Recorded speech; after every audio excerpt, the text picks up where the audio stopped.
ৰাসূলুল্লাহ আমি সুদূৰ অসমৰ পৰা আহি উত্তৰ প্ৰদেশৰ আজমগড় জিলাৰ অসমৰ তথা ভাৰতবৰ্ষৰ এখন বিখ্যাত ইছলামিক শিক্ষানুষ্ঠান আল জামিয়াতুল আশৰাফিয়া মাদ্ৰাসাত উপস্থিত আছিলোঁ।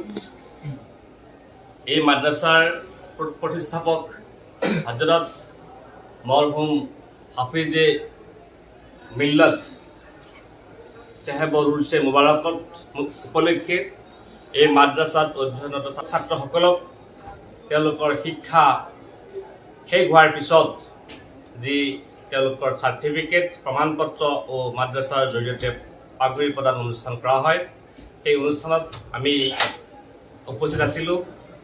আমি মৌলানা হাফিজ ইনজামুল হকৰ পৰিয়ালবৰ্গৰ তৰফৰ পৰা লগতে আমি অসমৰ বিভিন্ন অনুষ্ঠান প্ৰতিষ্ঠানৰ লগত জড়িত ব্যক্তিসকল আজি ইয়াত উপস্থিত হওঁ।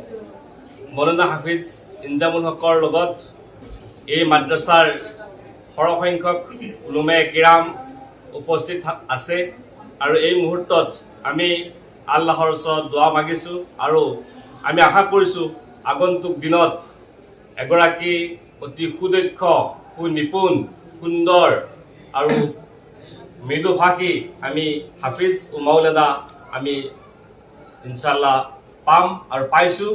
আশা কৰিছোঁ এই ইনজামুল হকৰ জৰিয়তে আগন্তুক দিনত অসমৰ আহলে সুন্নাত ওয়াল জামাতৰ যি কাৰ্য সেই কাৰ্য সুচাৰুৰূপে পালন কৰি যোৱা হ'ব আৰু আমি আহলে সুন্নাত ওয়াল জামাত অসমৰ তৰফৰ পৰা আমি হাফিজ ইনজামুল হকক এই সুযোগতে আৰু ইয়াত উপস্থিত থকা সকলো মিজবাহী মৌলানা আমি ধন্যবাদ জ্ঞাপন কৰিছোঁ। এই পাগুৰিৰ প্ৰদানত হাফিজ ইনজামুল হকে এই পাগুৰি প্ৰদান ইতিমধ্যে তেওঁৰ পৰা কাম চলি আছে আৰু আমাৰ কাৰণে আজি অসমৰ কাৰণে খুব সৌভাগ্য যে আল জামিয়াতুল আশৰাফিয়া মাদ্ৰাসাৰ তৰফৰ পৰা অসমৰ এগৰাকী মৌলানা হিচাপে ইনজামুল হক আজিৰ পৰা তেখেতে স্বীকৃতি পালে আৰু আমি আমাৰ সুদূৰ অসমৰ তৰফৰ পৰা আমি ইনজামুল হকক ধন্যবাদ জ্ঞাপন কৰিছোঁ।